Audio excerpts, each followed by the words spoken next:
Bom dia, graça e paz a todos, graça e paz para o pessoal em casa, alguém que estiver se locomovendo no transporte ou no trabalho. Eu sei, por exemplo, que a minha filha e o Leandro estão vindo para Campinas.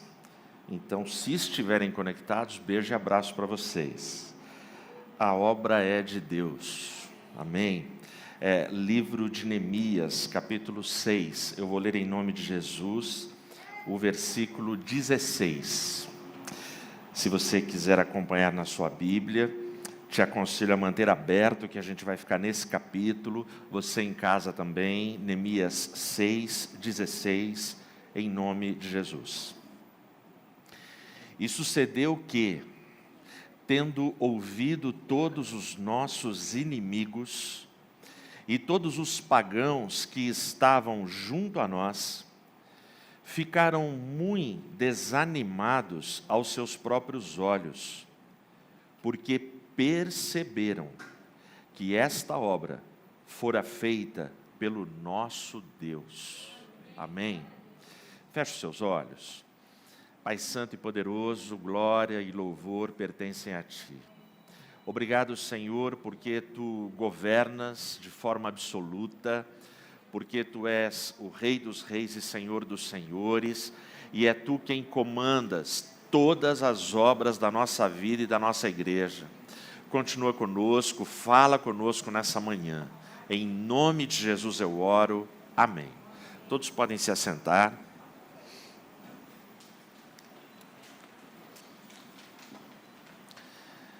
Quem aqui, e provavelmente essa é uma resposta que a maioria deve vir de casados, não que solteiros não tenham feito o que eu vou falar, mas quem aqui já comprou um guarda-roupa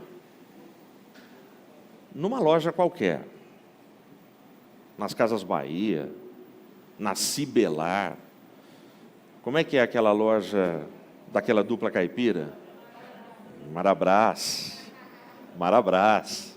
na Miami, não importa.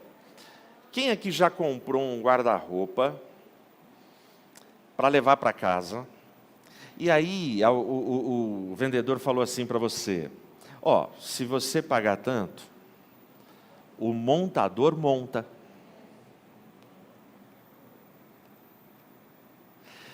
Quem gastou esse dinheiro para o montador montar? Levanta a mão.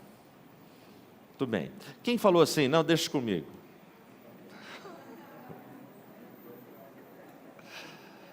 Muito bem. Mas deixa eu ficar, você aí em casa, levanta a mãozinha aí no comentário e vai respondendo para a gente depois poder checar. Nós temos a nossa agência de checagem. Então, olha só, presta atenção. Eu vou ficar com o pessoal que comprou o guarda-roupa, pagou a entrega, e pagou para o cara ir montar. O pessoal que falou, não, deixa comigo, se você não é carpinteiro, marceneiro, eu vou orar por você. É só o que eu tenho a dizer. Mas vamos ficar com aqueles que compraram. O guarda-roupa chegou. E chegou junto o montador. Aí você falou, vai ficar aqui nesse quarto, nessa parede, e ele montou. E você assistiu ele montar. E você pensou assim, como é fácil. É muito simples. Olha, ele montou rápido. Olha como ficou bonito. Gastei duzentão. É a pizza, é o hambúrguer, é o que eu ia fazer essa semana com a minha família. Gastei, podia eu ter montado. Muito bem. Então, agora a segunda pergunta. Agora vale para todo mundo, para o pessoal que gastou e para o pessoal que não gastou. Você mudou de casa. E na mudança, você não vai levar o guarda-roupa montado. Tem que desmontar. Porque não entra, porque não vira na escada, porque não cabe no elevador. Não é assim? Aí você que assistiu o cara montar, você fala, é muito simples, é muito simples. Aí você desmonta. E na hora que você desmonta, é simples, é fácil e é rápido. Amém? Aí chega no lugar. Quem já teve que montar um guarda-roupa pela segunda vez? Levanta a mão. Quem já teve que montar um guarda-roupa pela terceira vez? Cara, eu não sei aí em casa, mas aqui o pessoal está rindo para não chorar. Porque as lembranças não são boas. As lembranças em relação à remontagem de um guarda-roupa, por que é ruim? Porque aquele maldito guarda-roupa, aquele infeliz daquele guarda-roupa, quando você vai montar de novo, o buraco da porta com a parede, para entrar o parafuso, já não encaixa. Quando você encaixa aqui, empenou ali. Aí, como normalmente esses guarda-roupas vendidos assim é de madeira ruim, já laceou o buraco, está frouxo. Não é assim? Aí você termina de montar e você olha e fala assim, cara, não foi isso que eu comprei. Aquilo está torto. Aí, a esposa está nervosa. Você não serve nem para isso. Alguns são felizes e abençoados. E conhecem um marceneiro amigo e fala, cara, vem me ajudar. Pelo amor de Deus. O marceneiro chega com aquelas máquinas dele, aquela furadeira que é eletrônica, não aquela que a gente fica se matando com aquela chave de fenda que a gente não tem. Ela não tem extensão, ela não tem pegada, e a gente fica se matando ali e tal. Pá. Aí o cara vem com as ferramentas dele, com o parafuso dele, e ele resolve, ele deixa legal. Mas esse guarda-roupa, a cada mudança, ele vai derretendo, sim ou não? Ele vai se acabando. Aqueles que conseguem, deve ter gente, parabéns. Aqueles que têm habilidade com a madeira, parabéns para você. Mas não é trabalho para amador.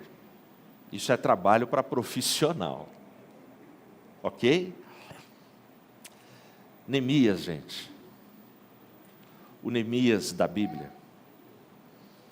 Ele não queria apenas construir uma muralha. O Neemias, ele queria mais. Ele queria, nasceu o desejo no coração dele, a fé, a determinação de reconstruir. E reconstruir é mais difícil do que construir.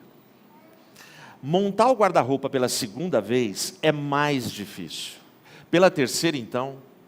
Agora, reconstruir aquela muralha, que o texto fala para a gente, e que nós estamos aprendendo sobre o livro de Neemias, desde o primeiro sábado desse mês, aquela muralha estava em ruínas. Uma coisa é você pegar um terreno limpinho e começar uma obra. Outra coisa é você chegar num terreno em ruínas e reconstruir. Dá muito mais trabalho. Mas Neemias é esse cara. É esse cara que ele quer reconstruir. Quando ele chega em Jerusalém, e se você está acompanhando atentamente as reflexões, você já sabe que os inimigos de Neemias, do povo de Deus e daquela obra, eles se levantaram. E se levantaram com fúria, não foi assim, mansinho, suavezinho. Eles se levantaram com fúria. E eles se levantam, e aí a gente vai lendo nos capítulos, eles atacam essa obra, atacam Neemias, atacam a equipe de Neemias, das formas mais agressivas, mais estúpidas, só que todos os ataques, a gente vai vendo nos capítulos, são frustrados. E são frustrados porque Neemias, ele está decidido, ele está convicto da reconstrução, e ele tem a orientação de Deus para que ele se previna contra esses ataques. Aqui no capítulo 6, essa obra está praticamente pronta. Praticamente pronta. Mas tem um detalhe aqui na leitura que eu fiz. Os inimigos de Neemias, eles não desistem. A obra está quase terminada, mas eles não desistem. E é bom você já ir gravando isso.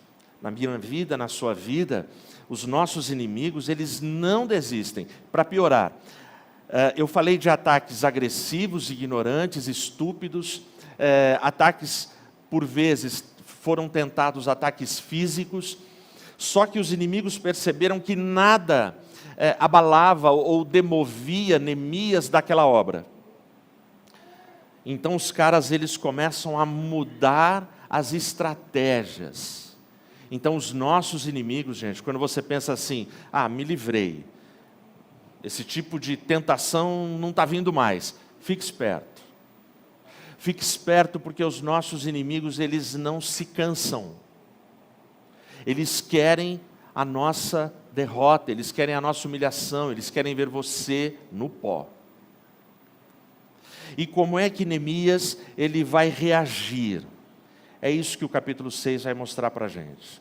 Então, se você está com a Bíblia aberta, acompanhe. Versículo 1 do capítulo 6.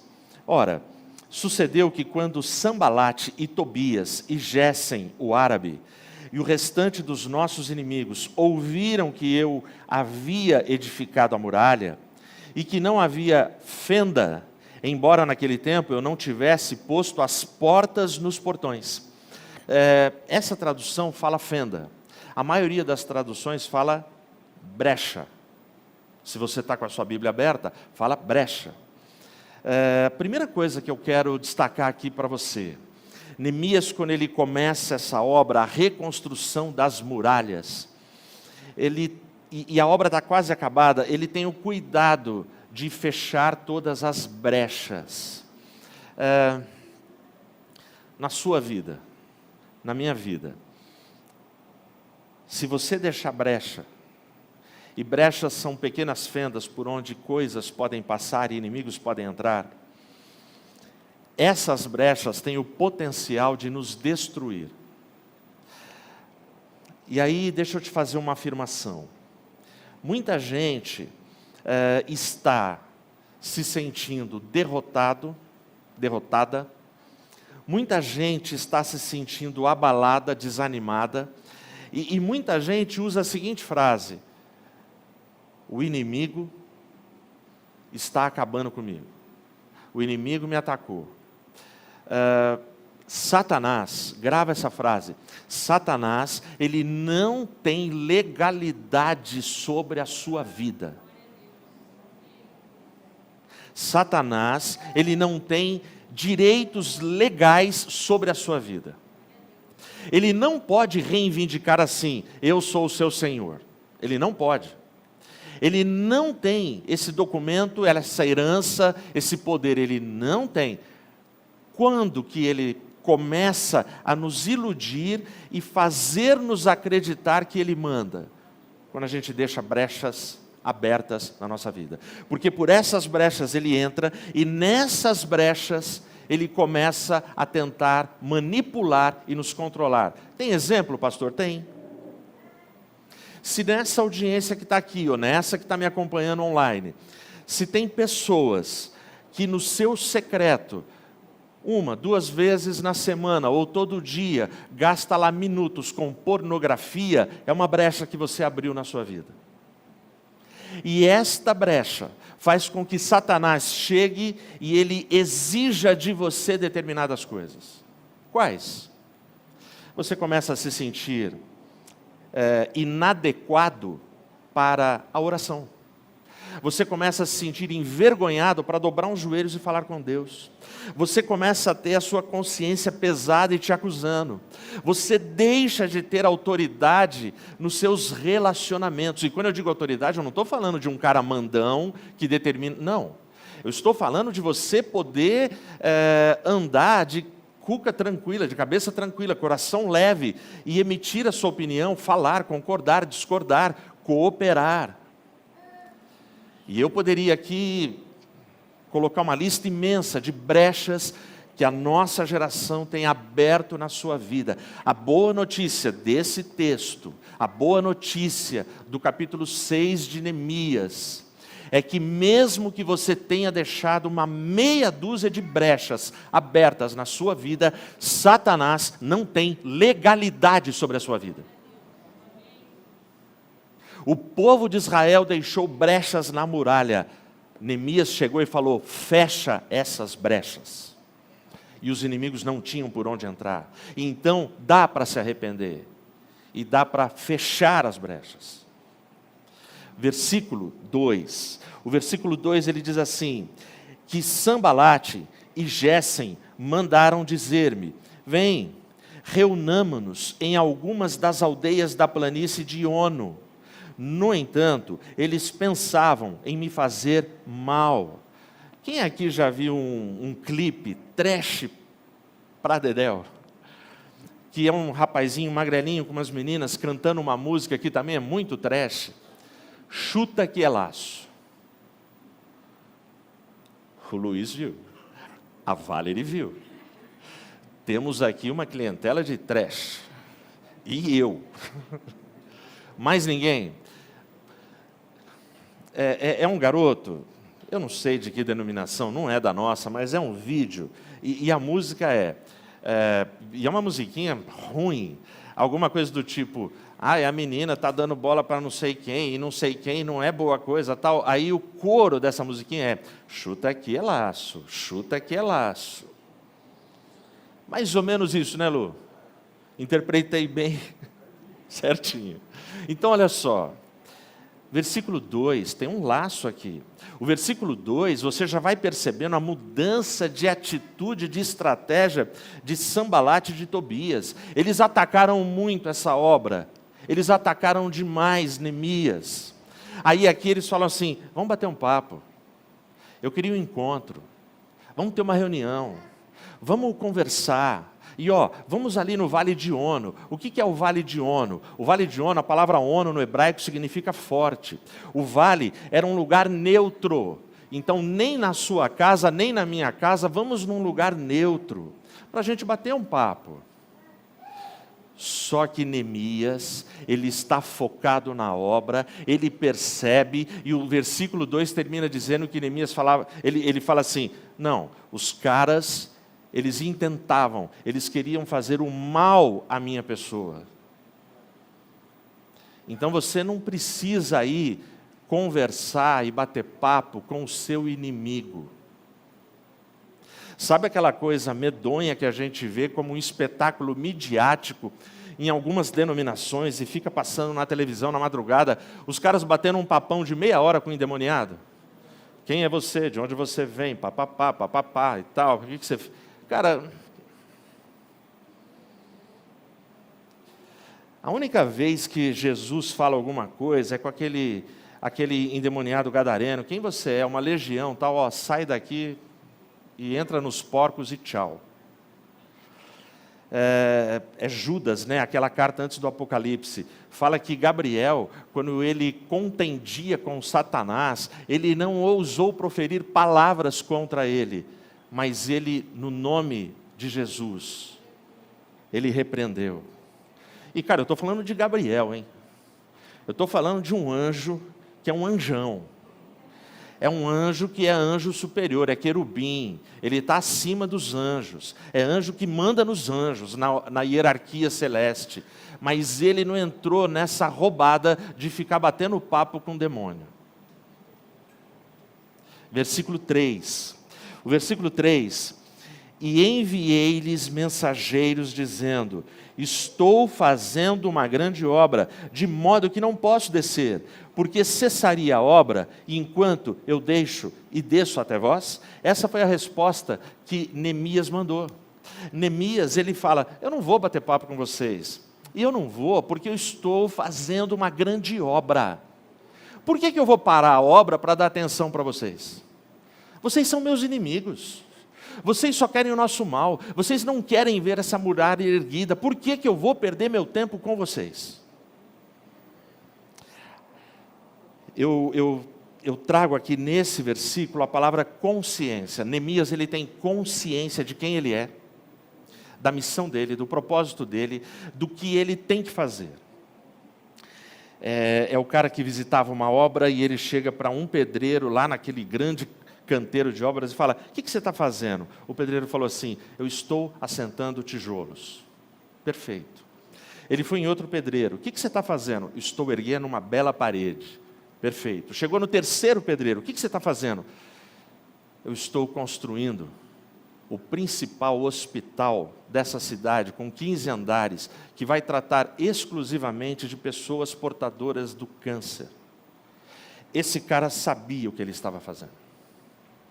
Você precisa saber o que você está fazendo, independente do seu papel, independente do que eu faço na obra, por menor que seja, eu tenho que ter a visão global de que eu estou contribuindo para algo grande. Então, o Neemias, ele fala: eu estou envolvido numa grande obra. É evidente que ele não fez sozinho. Todo o povo ajudou. Se você ler, todo o povo arregaçou as mangas e foi ajudar. Mas ele fala nessa hora para os inimigos: eu estou fazendo uma grande obra. Pode ser que ninguém esteja vendo o que você está fazendo pela sua família. Pode ser que ninguém veja as ofertas que você dá na sua igreja. Pode ser que ninguém saiba as cestas básicas que você dá para ajudar pessoas, e ninguém precisa saber. Mas você está fazendo uma grande obra. Você está ajudando, você está colaborando, você está cooperando. Aí, a gente chega no versículo 4. Todavia, desta forma, enviaram a mim 4 vezes, e da mesma maneira lhes respondi. Aí eu chamo o versículo 4 de insistência. Presta atenção aqui. Porque aqui começa, o 1, o 2 e o 3, só prepara o cenário para a gente. Mas o versículo 4, ele mostra, de forma muito clara, a mudança de estratégia. Então, os mensageiros lá de Sanbalat e Tobias foram falar com Neemias. Neemias falou: não, eu não vou. O versículo 4 diz que eles, por 4 vezes, foram lá de novo tentar convencer Neemias. Satanás não vai desistir da sua vida. Satanás, ele não vai desistir da sua casa. Satanás não desiste dos seus filhos. Satanás não desiste de ver você na lama. Ele não desiste. E ele muda estratégias. Não deu certo aqui, eu vou desse jeito. O cara não se seduziu pela loira, eu mando uma morena. A morena não seduziu, eu mando uma negra. Não deu, eu mando uma japonesa. Até conseguir. Se conseguir. Se você der brecha. Se você ficar exposto. Percebe? Então aqui, ele conta para a gente que os caras voltam 4 vezes. Olha o versículo 5. Então Sanbalat, da mesma maneira, pela 5ª vez, me enviou seu servo com uma carta aberta na sua mão. Presta atenção. O versículo 4, ele diz que por 4 vezes os caras tentaram, e Neemias falou não. O versículo 5 diz que Sanbalat, pela 5ª vez. Porque Sanbalat falou: a gente manda e ele não aceita, a gente manda e ele não aceita. Cada hora com uma proposta, com uma frase de efeito, um argumento sedutor, nada. Aí pela 5ª vez, ele manda um mensageiro com uma carta aberta. Então você precisa entender o que é uma carta aberta. Porque agora a estratégia aqui mudou. A estratégia dele era: vamos bater um papo? Neemias não aceitou. A estratégia agora aqui é tornar público o que está acontecendo. A carta aberta, ela era uma carta que o mensageiro chegava e lia, independente de quem está no ambiente. A carta, por exemplo, ela é para o Fábio. Eu sou o mensageiro. Vocês todos, vocês não dizem respeito do meu assunto com o Fábio. Só que eu chego, como ela é uma carta aberta, eu posso ler em voz alta. Então eu vou ler em voz alta e eu vou comprometer o Fábio com a opinião de todo mundo. Vocês estão entendendo? Vocês estão entendendo como, às vezes, você tenta andar direitinho, mas o pessoal, os inimigos, vão tocar na sua reputação, na sua família, no testemunho de vocês, no nome de vocês. E isso, gente, não acontece só nas esferas religiosas ou de pessoas maduras. Isso acontece entre amigos, entre adolescentes, entre crianças. Se não consegue o que quer, opa, deixa eu esparramar aqui aquele negócio no ventilador. Sabe? Já ouviu falar? Pois é. Então aqui a gente tem essa mudança de estratégia. Então agora eu vou ler de 6 a 9, para você ver qual é a estratégia. Então Sambalate, da mesma maneira, pela 5ª vez me enviou seu servo com uma carta aberta na sua mão. 6 a 9 agora. Na qual estava escrito: é relatado entre os pagãos, e Gésem o disse, que tu e os judeus pensam em se rebelar. Por esta causa tu edificas a muralha, para que possas ser o seu rei, segundo estas palavras. E tu também indicaste profetas para pregarem de ti em Jerusalém, dizendo: há um rei em Judá, e agora isto será relatado ao rei, segundo estas palavras. Vem, portanto, agora e consultemos juntamente. Então mandei dizer-lhe: de tudo o que dizes, coisa nenhuma sucedeu, mas tu as inventas do teu próprio coração. Porque todos eles nos fizeram temerosos, dizendo: as suas mãos serão enfraquecidas da obra, para que ela não seja feita. Agora, portanto, ó Deus, fortalece as minhas mãos. Presta atenção. O Sambalate, ele é tão do mal, que ele cria uma história, põe no papel, e fala para o mensageiro, lê para todo mundo saber, porque qual era a intenção? O próprio povo vai ficar contra Neemias, e vai falar assim: pô, Neemias, você está fazendo tudo isso, a gente achou que era para a gente construir a muralha, mas você quer ser nosso rei? Quem te ungiu para ser nosso rei? Vocês percebem a sutileza das palavras? Aí, depois que ele fala tudo isso, e ele usa palavras pesadas, né, Sambalate na carta, eu sei que você está montando essa muralha para fazer uma rebelião. Aí o Neemias, ele manda a resposta na hora, fala: você está inventando tudo isso. Eu nunca falei isso, nunca foi essa a intenção do meu coração, e não é isso que eu vou fazer. A gente está numa obra de Deus aqui.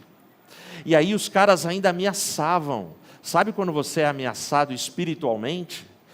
Ameaças espirituais são assim: ó, se você não fizer isso, Deus pode mandar uma maldição na sua vida. Ó, as suas mãos vão enfraquecer. Era o que Sambalate falava. E pode ver que o final da carta é assim: eu te aconselho que você venha agora para a gente conversar, porque Sambalate queria aquela conversa. Queria fazer mal, queria pegar Neemias de qualquer jeito. E aí Neemias fala: não, eu não vou, cara.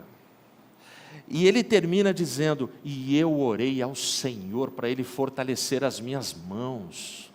Presta atenção, tem momentos que nós nós nos sentiremos fracos. Tem momentos que os ataques contra a nossa vida, a nossa família serão tão fortes, serão tão abusados, ousados. E eu preciso seguir essa determinação e esse foco de Neemias. Você está mentindo, isso não é verdade. As minhas mãos não vão se enfraquecer.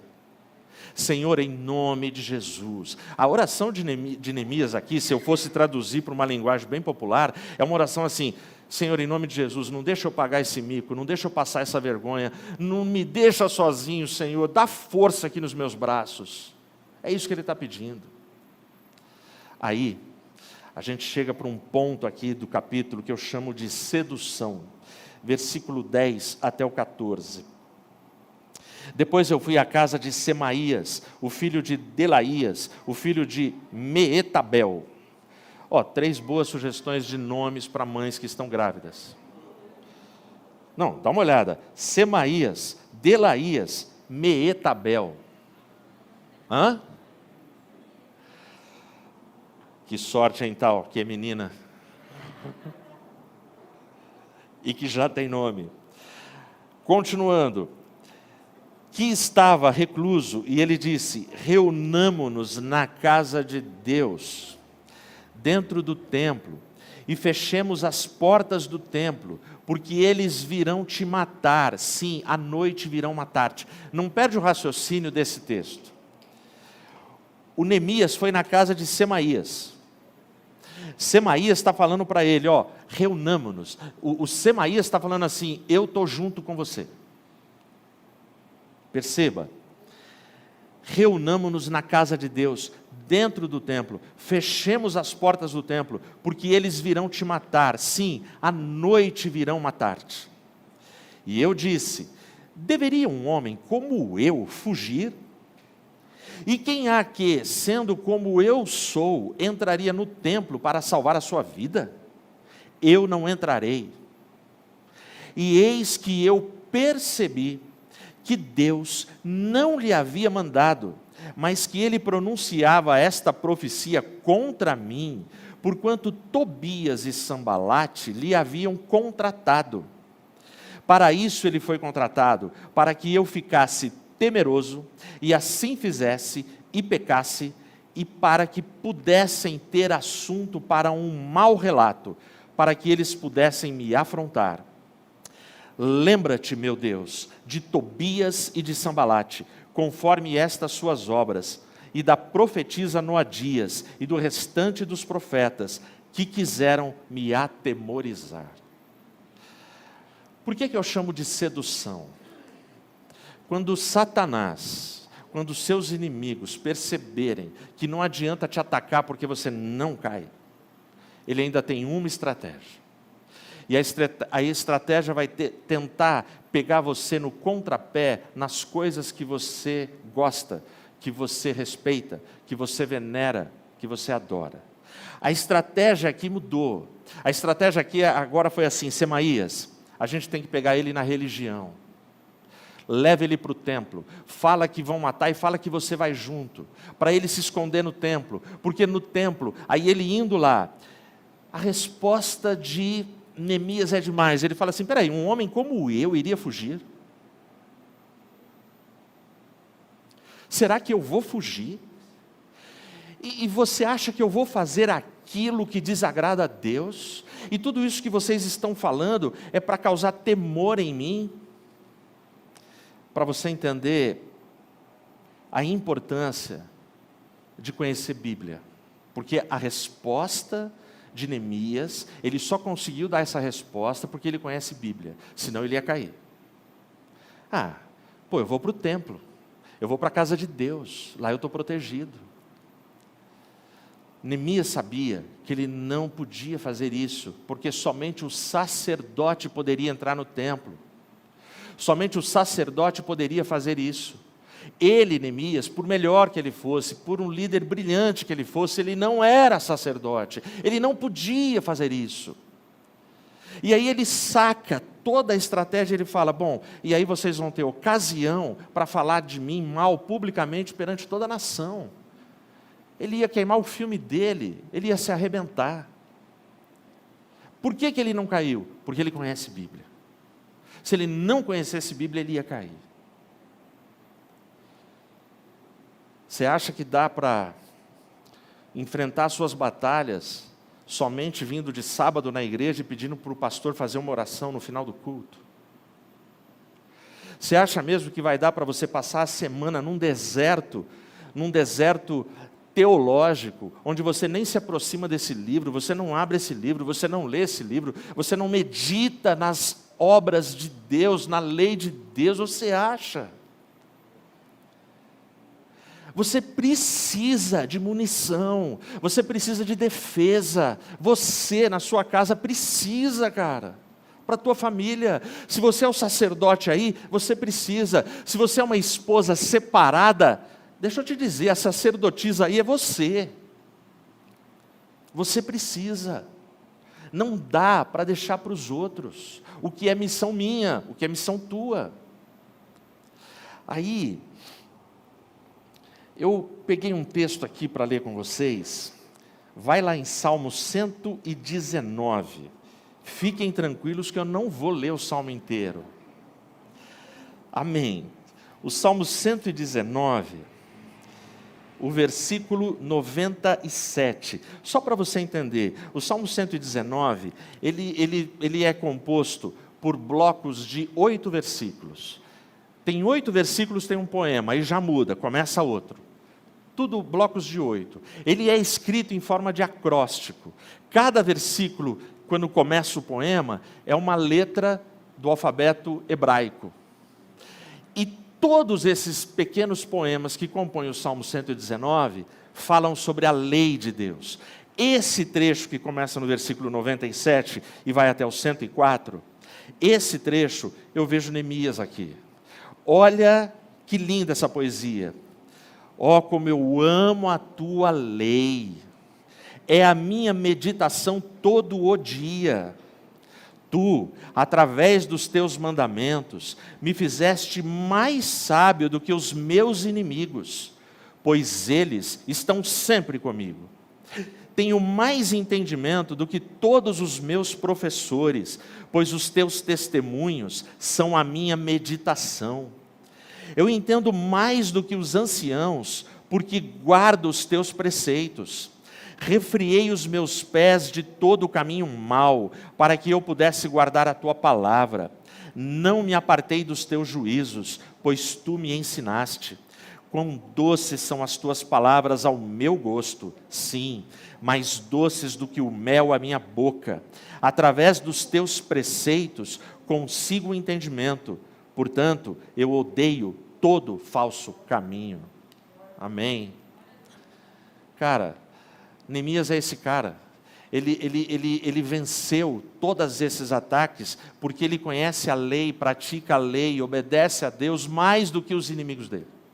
Quando ele fala, eu conheço mais do que os meus professores, eu lembro que um professor nosso de uma matéria no seminário, na faculdade de teologia, a gente estava lá, 32 alunos, só tinha a Regina de menina, eu e ela ali, o resto tudo meninos ali estudando. Eu lembro que o professor virou para a classe, olhou firme para a classe e falou assim, vocês querem mesmo ser pastor? Todo mundo tomou um susto. Ele falou assim, então é o seguinte, não vai adiantar 4 anos de seminário, não vai adiantar fazer teologia, não vai adiantar aprender um monte de teoria, se vocês não leem Bíblia na sua casa. E tem que ler todo dia, se você quer ser pastor. Ele falou, porque é o seguinte, se você ficar dependendo de teólogo A, teólogo B, teólogo C, ficar aprendendo hebraico, grego, ficar aprendendo tudo isso que é legal, que são ferramentas úteis, e não conhecer Bíblia, quando você chegar na sua igreja local, vai ter um velhinho lá atrás que vai te dar uma surra. Porque aquele velhinho lá atrás já leu 30 vezes a Bíblia, de capa a capa. E na hora que você falar uma bobagem, ele vai falar, opa! Rapaz, eu nunca esqueci aquilo. Nunca esqueci aquilo. É assim. Então, o Neemias, ele é esse cara. Ele tem prazer na lei de Deus. Então, ele não se deixa seduzir por uma proposta que ela é aparentemente perfeita. Vamos para a casa de Deus. E aí a gente chega no versículo 15. E o versículo 15, acontece o impossível. Assim, foi terminada a muralha no 25º dia do mês de Elul, em 52 dias. Cara, essa obra, há décadas, o povo vinha tentando fazer. Não conseguia. 52 dias é um número absurdo para essa obra. 52 dias é os 3 meses da Havan. Mas eles não tinham grana. Eles não tinham como contratar uma construtora. E não é que todo o povo era pedreiro, engenheiro. Não, o povo falou, nós vamos ajudar. É tipo eu, quando a Regina vai fazer lasanha. Eu te ajudo, rei. Eu não sei fazer lasanha. Sei comer lasanha. Mas eu posso ajudar. Se ficar bom, é porque eu ajudei. Se ficar ruim, eu não sabia fazer. Foi problema da Rê. Então, Presta atenção. Aqui acontece o impossível. O impossível para mim. O impossível para você. O impossível para vocês. Mas absolutamente fácil, extremamente fácil para o Deus de Israel. Aí a gente chega no versículo 16, que é o versículo que eu li para você. E o versículo 16 eu vou ler de novo. É onde ele vai dizer: e sucedeu o quê? Tendo ouvido todos os nossos inimigos. Ouvido o quê? Ouvido que a muralha ficou pronta. Porque lá no começo, no 1, 2 e 3, lembra que ele fala? A muralha está pronta, todas as brechas foram fechadas, ainda está faltando colocar os portões. Faltava isso.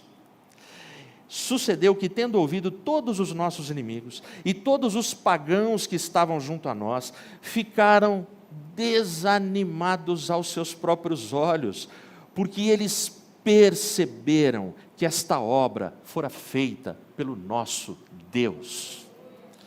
Quem declarou naquele dia que a obra é de Deus foram os inimigos. Os inimigos atacaram, mudaram estratégia e tal. Quando eles olharam, falaram: meu Deus, está pronto, ficou pronto. Aqui, eu vou ler para vocês, se eu fosse você, eu anotava. Vai em Provérbios 16, e eu vou ler, para não falar só memorizando, para não errar nenhuma palavra. Provérbios 16, tem um texto que eu acho assim, versículo 7, olha o que diz: quando os caminhos de um homem agradam ao Senhor, Ele, o Senhor, faz até mesmo os seus inimigos estarem em paz com Ele. Amém? Presta atenção. A melhor forma de eu lutar com os meus inimigos, de eu anular os meus inimigos, de eu combater os meus inimigos, não é ir para o campo de batalha frente a frente com eles, é agradar o Senhor. Porque quando eu agrado o Senhor guerreia as minhas guerras. O Senhor luta as minhas batalhas. E esse texto é tremendo. Quando os caminhos de um homem agradam ao Senhor, Ele faz que até os seus inimigos tenham paz com esse homem. Amém? E nós temos inimigos, gente. Muitos inimigos. Então vamos lá. Neemias. Neemias, ele não desistiu. Neemias não se intimidou. Neemias não vacilou. Neemias, ele não fraquejou na missão dele. Neemias, ele foi atacado de tudo quanto é jeito, do capítulo 1 até o capítulo 6, mas Neemias ficou firme, porque ele tinha foco. Agora, por que é que Neemias conseguiu não fraquejar, não se intimidar, não se abalar, não correr daquela briga, daquela obra? Como? Eu não tenho dúvida que Neemias, ele tinha a visão espiritual de que aquela obra não era dele, nunca foi dele, era uma obra de Deus. Neemias tinha isso. Como é que eu sei? Vou ler para você.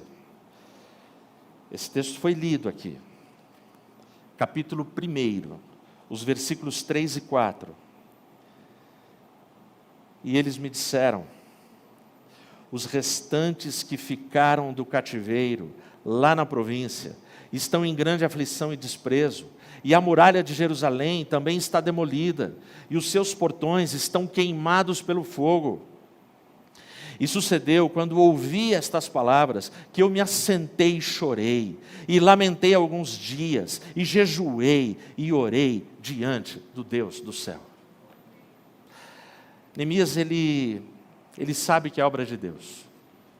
E aí, com esse cara, e por causa do comportamento desse cara, através desse cara a gente aprende lições preciosas nesse texto. A primeira lição: Neemias, ele troca o seu canto no palácio por um canteiro de obras. Neemias, quando eu li esse versículo 3 e o versículo 4 do capítulo 1, Neemias, ele está a 1.600 quilômetros de distância do problema. Neemias, ele é copeiro do rei Artaxerxes, na Pérsia. Neemias, ele é um cara que ele tem privilégios. Ele mora no palácio, ele serve o rei, ele leva bandeja para o rei, com uvas selecionadas, queijos de leite da melhor espécie. Ele leva só coisa boa, pães caseiros. Ele leva coisas que a gente nunca comeu para o rei, na Pérsia. O texto diz que o rei gosta de Neemias, confia em Neemias. Neemias é protegido do rei, ele está longe. E esse cara, ele se assenta, ele chora, ele jejua, ele fica arrasado de saber que lá o povo, depois de tantas décadas, não conseguiu reconstruir a muralha. E ele chora porque as notícias que chegam o povo está sendo humilhado, o povo está sendo destruído, o povo está sendo atacado. E lá é tudo ruína. Imagina você receber essa notícia a respeito da sua família, a respeito dos seus amigos. Eu lembro, por exemplo, do irmão Otacílio, que não aguentou. Ele não aguentou porque ele tem parentes no Vale do Jequitinhonha. E ele viu uma reportagem na Record, onde mostrava a fome, as pessoas comendo ração ali. Ele não aguentou, ele falou: pastor, eu tenho que ir para lá. Ficou quase um mês lá, distribuindo não sei quantas cestas básicas lá. Porque ele não aguentou saber que o povo dele estava passando por tudo que está passando lá. O Vale do Jequitinhonha no Brasil, gente, é um dos lugares mais pobres do mundo. Não tem recurso.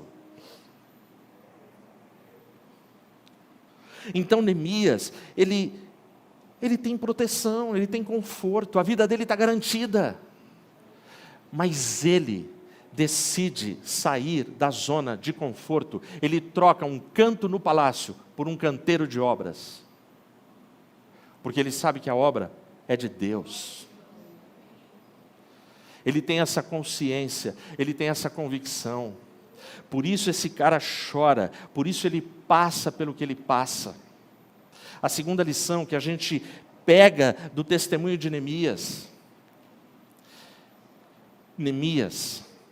ele ouviu exclusivamente a voz de Deus. As outras vozes ele não ouviu. As outras vozes ele não deu ouvidos. Lembra? Lembra da proposta, da primeira proposta? Eu quero bater um papo. Quando ele fala, eu estou numa grande obra, ele está dizendo, não, eu não tenho tempo a perder. Eu não tenho tempo a perder com futilidades, com coisas que não edificam. Eu tenho foco na minha vida, eu sei o que eu quero, eu sei onde eu quero chegar, eu sei a missão que eu tenho consciência do meu papel, eu sei qual é a minha participação e a minha importância nessa grande obra. Então, Neemias, ele ouve apenas a voz de Deus. Quais vozes você tem ouvido? Como é que Deus fala nos dias de hoje? Porque Deus está falando. Você está ouvindo? Quais vozes você ouve? Como é que Deus fala, pastor Ed? Deus fala através do meu pai, da minha mãe. Deus fala comigo através do Nelson. Deus fala comigo através de amigos mais chegados que irmãos que são bíblicos. Deus fala comigo essencialmente através deste livro e fala toda hora, todo dia.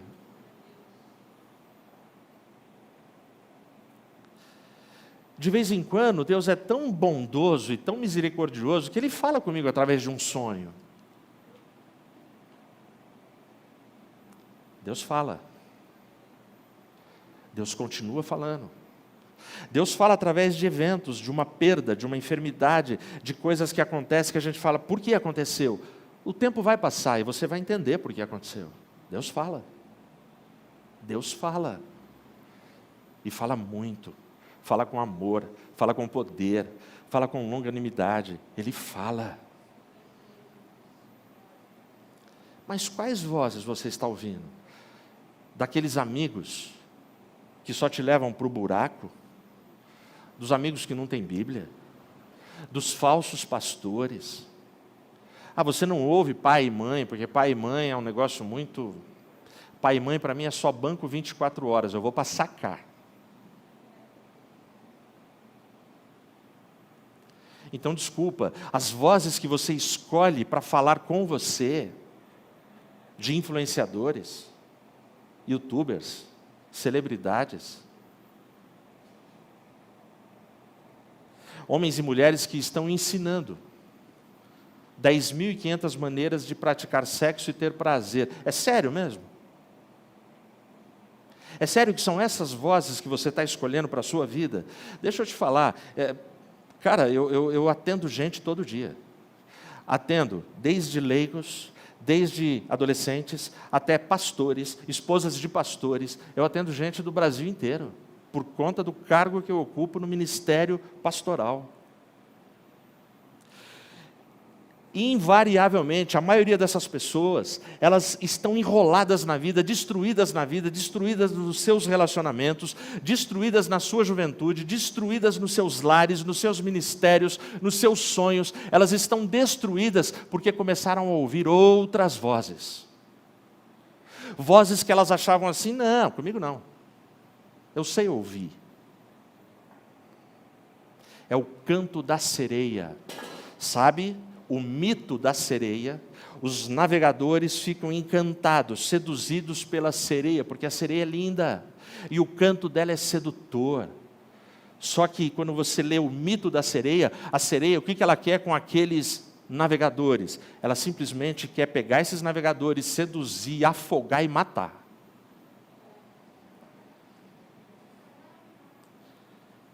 Ah, mas quando eu chego na minha casa, e na pandemia eu nem saio, é home office.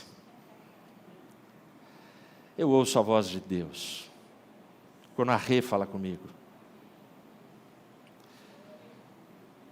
Quando o Theo e o Joca falam, vovô.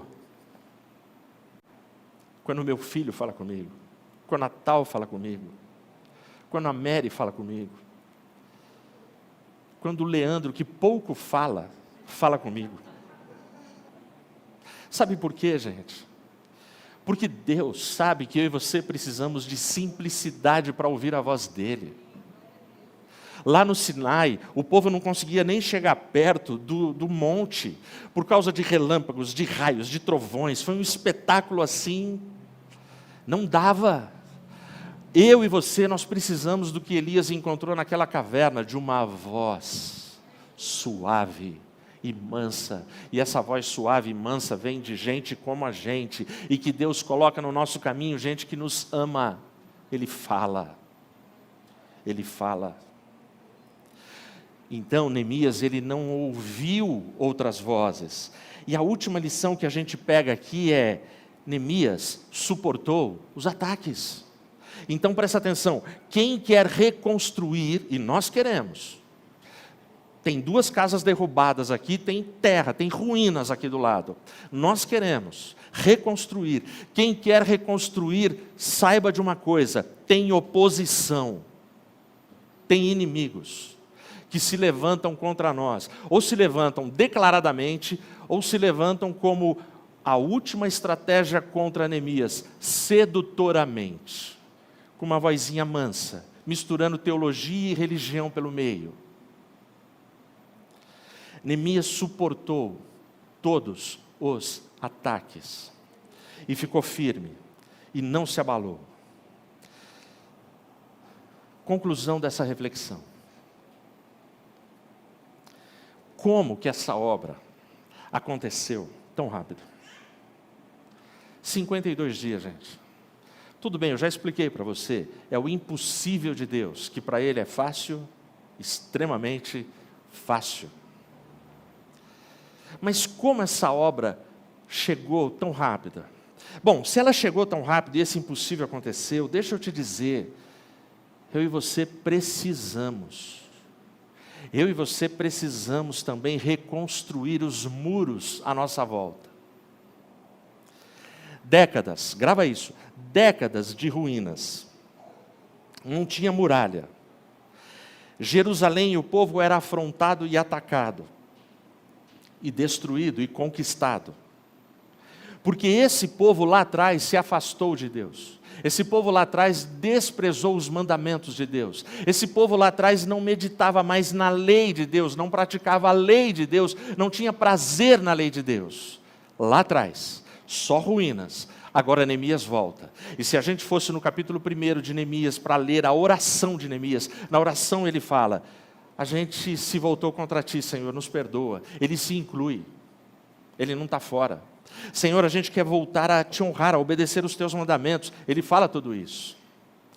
Mas no momento que o povo resolve se aproximar de Deus e arregaçar as mangas, o que acontece? Em 52 dias, uma muralha que dava para passear em cima dela.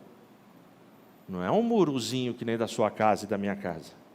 É um muro largo. Dá para pegar o seu Cinquecento, o seu carro, e ir por cima dele. Em 52 dias o povo construiu. Longe de Deus, ruínas, não tem defesa, não tem proteção. Perto de Deus, tem defesa, tem proteção, tem a graça de Deus. Mas você se afasta de Deus, você está abandonado à sua própria sorte. A sua vida se arrebenta, você não tem nada. Quando eu me aproximo de Deus, muros são erguidos para me proteger. Como? Vai lá, eu termino com você na primeira carta de Pedro. Primeira carta de Pedro, capítulo 2, dos versos 1 até o verso 5. Presta muita atenção. Presta muita atenção, porque aqui vai falar como é que a gente fecha brechas, como é que a gente constrói o nosso muro e como é que a gente se protege. Abandonando toda a malícia, e todo o engano, e hipocrisias, e invejas, e toda a maledicência.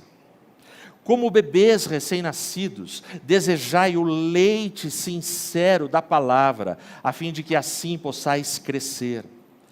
Se é que já provastes que o Senhor é benévolo, que o Senhor é bom, chegando-vos para Ele como para uma pedra viva, reprovada de fato pelos homens, mas eleita por Deus e preciosa.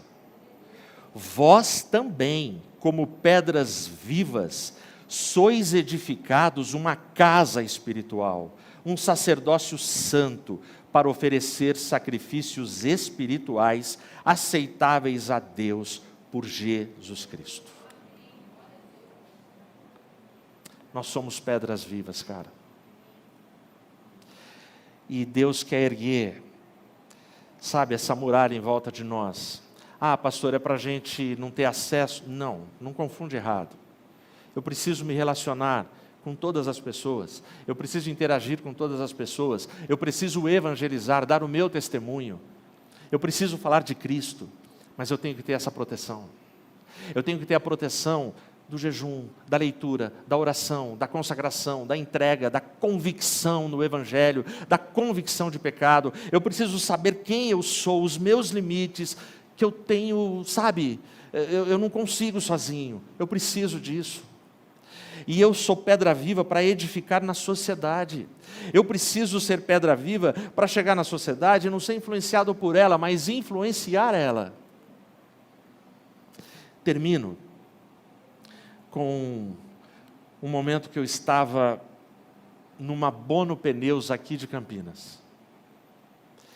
Cheguei lá, que eu fui colocar os pneus nesse carro que está aí. Um cara falou assim para mim, um mecânico, né? Falou assim, ó, o pneu tá bom, dá 10 mil quilômetros ainda. Aí depois outro falou, não, troca, hein? Você pode ser multado.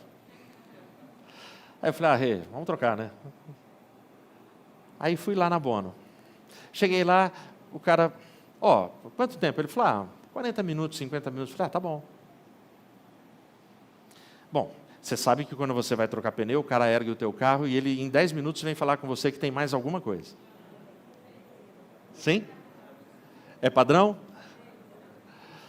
Aí ele chegou para mim e falou, senhor Edmilson, vem aqui. Aí ele mostrou a peça, essa aqui, entortou, já erguemos o carro, se o senhor quiser. E essa aqui também precisava mexer. Eu falei, tá, então me fala qual o valor. Aí ele passou o preço. O que eu fiz? Na frente dele, eu falei, presta atenção, eu não vou dar o teu preço, mas eu vou ligar para o meu mecânico. Falei, alô, eu estou com um orçamento aqui de tanto para fazer isso, isso e isso, e é peça original. Não é paralelo, eles falam paralelo. É um nome sutil para pirata. Eu falei, é original. Bom, o preço no meu mecânico, metade do preço. Eu falei, cara, você só vai trocar o pneu. O meu mecânico faz pela metade do preço. Se você fizer pela metade do preço, o carro está aí já. E você viu que eu não falei o preço teu. E na tua frente eu liguei. Não, não dá, não tem jeito. Eu falei, tá bom. Aí, estou sentado lá, tomando um café. Chega um rapaz e fala assim para mim, Sr. Edmilson, eu sou o gerente. O atendente falou comigo, e eu estou vendo aqui, o senhor tem isso, isso, isso. Sr. Edmilson, o seu carro está aí e tal, a gente chega em tanto. Cara, ele chegou a uma diferença de R$100. Baixou muito. Eu falei, cara, mas chega no preço. Pô, o carro já está aí, você já ergueu. Me ajuda aí. Aí ele, pô, Sr. Edmilson, é o meu limite e tal, papai, o cara quase ajoelhando. Eu falei, então nem para você nem para mim, vai, chega numa diferença de R$50 e por R$50 eu faço aqui, porque daí já compensava para mim. Eu ia ter que parar o carro outro dia, perder meu tempo. Aí ele, tá bom. Aí eu, aleluia. Eu falei, mas quanto tempo? Ele falou, não, 1h30.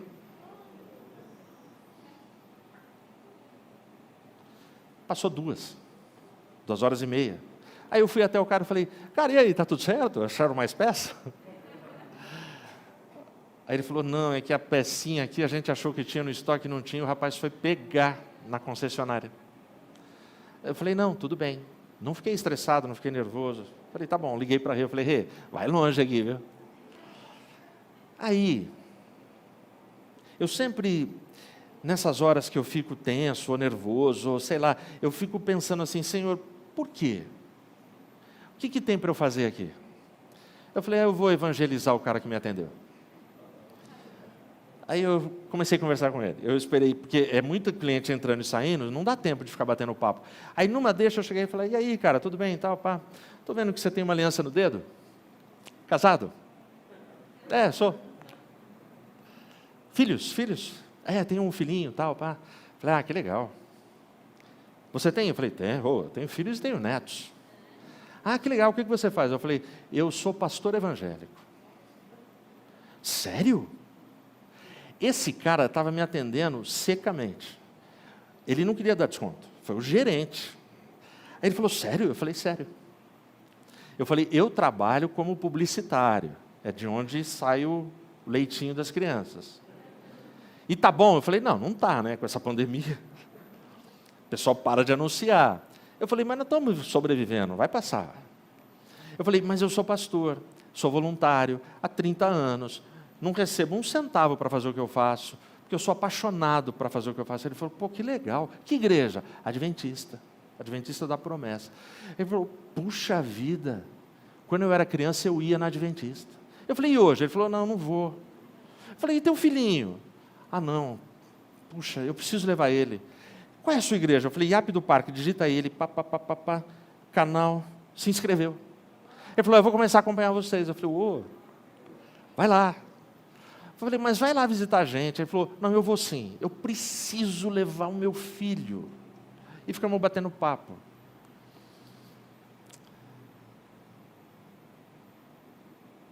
Sabe, gente, foi por causa de um atraso. E você puxa uma conversa. E você não tem vergonha de falar o que você é. Eu não tenho vergonha de falar para ninguém, para nenhum cliente. O que você faz? Eu sou pastor evangélico. E é difícil falar que é pastor evangélico hoje em dia, com tanto pastor safado que rouba igrejas e ovelhas. Mas eu falo, eu sou pastor evangélico. E aí eu emendo, né? Eu falo, e na minha igreja só tem voluntário, viu? Ninguém lá ganha dinheiro nenhum. Lá a gente trabalha porque a gente gosta.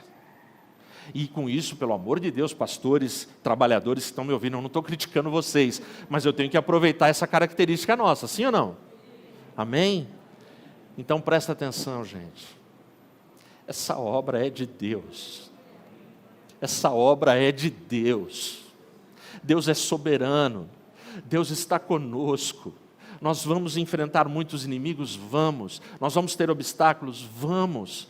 Mas essa obra é de Deus. Se você está enfrentando, essa obra pertence a Deus. Sai da sua zona de conforto, vem para os caminhos do Senhor. Ele quer fazer uma obra na minha vida, na sua casa, na sua igreja, na nossa igreja. Faz isso no nome de Jesus. Amém?